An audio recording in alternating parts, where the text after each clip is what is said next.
I'm back with another video, and today it's going to be all about rabbit essentials. I've noticed that over a number of different weeks I've been receiving quite a lot of messages from first-time rabbit owners asking for advice all about rabbits, such as should I buy a male or a female, should I keep them indoors or outdoors, just different sorts of questions like that. And I found that one question that crops up most of all is, what do I need to buy before I purchase my rabbit? So there's some obvious essentials already, such as a house, bedding and food, but there's also other items that people really wouldn't consider as an essential, even though they really are.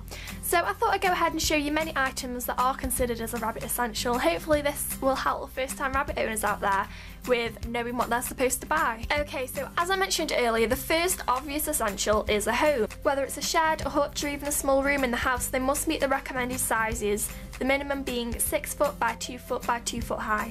A home should be a shelter from the draft and rain, and a place to feel safe and secure, and to also stop your rabbit getting out and predators getting in. Bedding and litter are two essentials that you'll find yourself purchasing on a monthly basis. Bedding is necessary, especially because autumn and winter are drawing near, and unfortunately temperatures will be dropping. The most common types of bedding are wood shavings, which is what these look like, and straw is also quite popular too.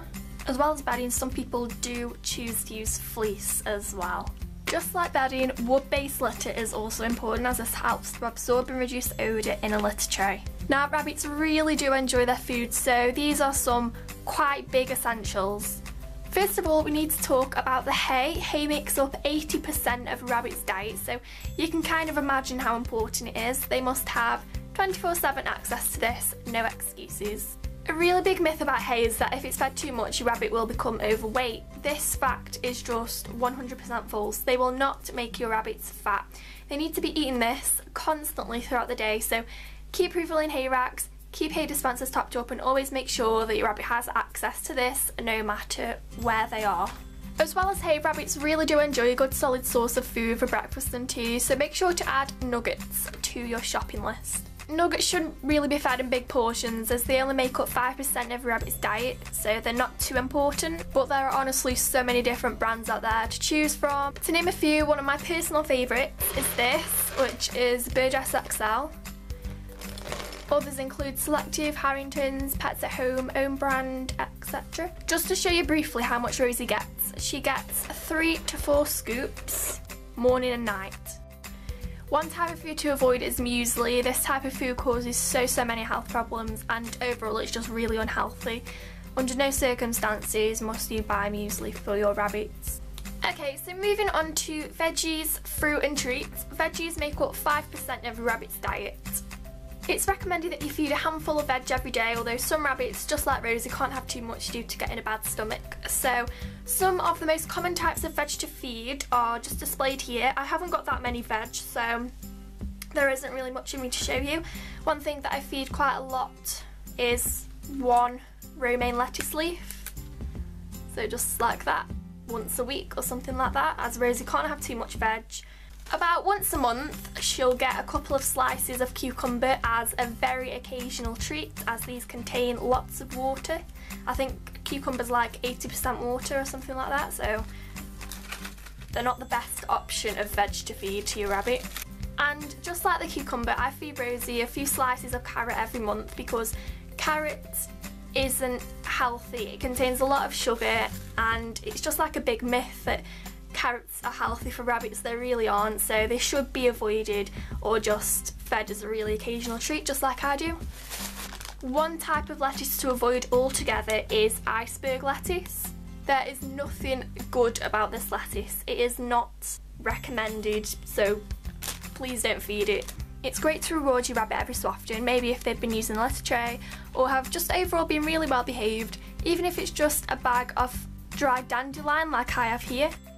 Treat your rabbit and reward them properly. You might remember that I mentioned about litter being an essential. Well, here are two different types of trays in which you fill them up with it to prevent odour and to also help to absorb your rabbit's wee. This is just a really simple hot pink corn litter tray that really does need a big clean, and it just sits snugly in the corner of a hutch.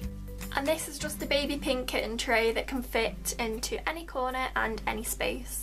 Okay, so the next essentials that I'm about to show you are very important for rabbits and can vary in price from £1 to £5 depending on where you buy them from.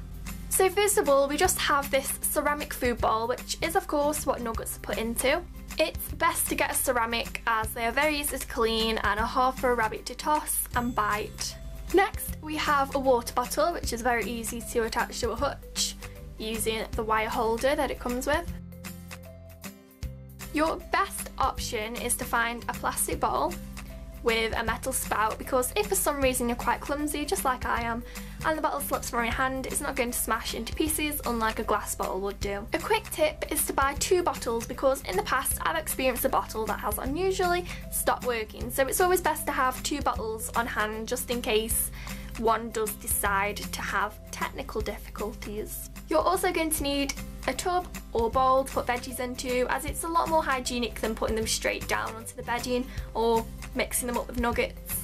I found that just a simple plastic container like this works really well to hold veggies, and you can buy them from most supermarkets for a cheap price. Pet carriers like this are highly essential, as you can never really judge when you're going to make an emergency vet visit. The most appropriate carriers for your rabbits are cat carriers, as these provide lots of room and ventilation. The next major essentials to add to the list are toys. As I've mentioned before, rabbits are very big chewers and need something to keep their teeth in tip-top condition, and they also need something to keep them occupied throughout the day. So it's best to kind of like experiment with different toys and find out which types your bunnies like best. To give you an idea of what you can be looking out for in the pet shops, I picked out many of Rosie's favourite toys. So we've got some loofah toys, willow sticks, tunnels, an edible log, which is possibly one of Rosie's all-time favourite toys that I have ever bought for her, as you can see. Hidey houses and tents like this one, jingly balls and other items that make a noise,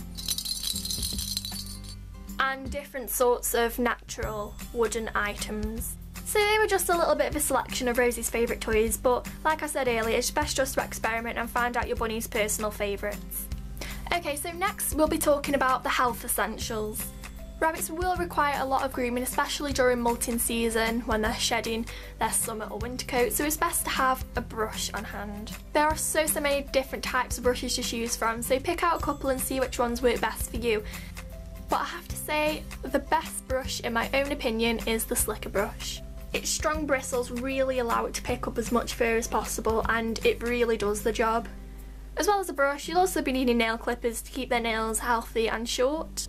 A syringe is often useful if at any point you need to syringe feed your rabbit. You can buy these from supermarkets and chemists. Some kind of fly stripe protector is necessary, especially in the summer months when flies are most active. So we'll move on to cleaning essentials now, as a clean house makes a happy bunny. Unless of course your name is Rosie. Dustpans and brushes, disinfectants, sponges, wipes, paper towels, kitchen rolls, these all make up your cleaning essentials. Your rabbit's home must be kept as clean as possible, so having them on your list is a huge must. Dustpans and brushes can be used to sweep out all used bedding. Disinfectants can be used to kill bacteria in your rabbit's home and leave it smelling clean and fresh. Sponges can be used to scrub out litter trays or wash the base of a hutch or cage.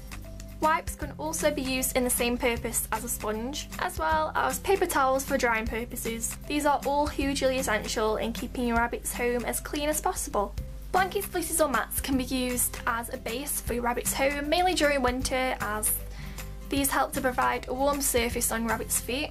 There are so many designs to choose from, although I wouldn't really recommend a fleece or blanket during the summer, as it would just be far too warm. During summer, a safer option would be to buy mats or even lino. So I really hope that this video gave you a brief idea on what you need to buy before you purchase a rabbit. If you have any questions at all, just leave them below, and as always, I'll answer them as soon as possible. Don't forget to subscribe and hit that like button if you found this video helpful. Thank you so much for watching, and we'll see you soon. Bye! Oh, is it all back Burgess? Is it that dandelion stuff? No, it's the Pets at Home one. She's obviously gone off it, hasn't she?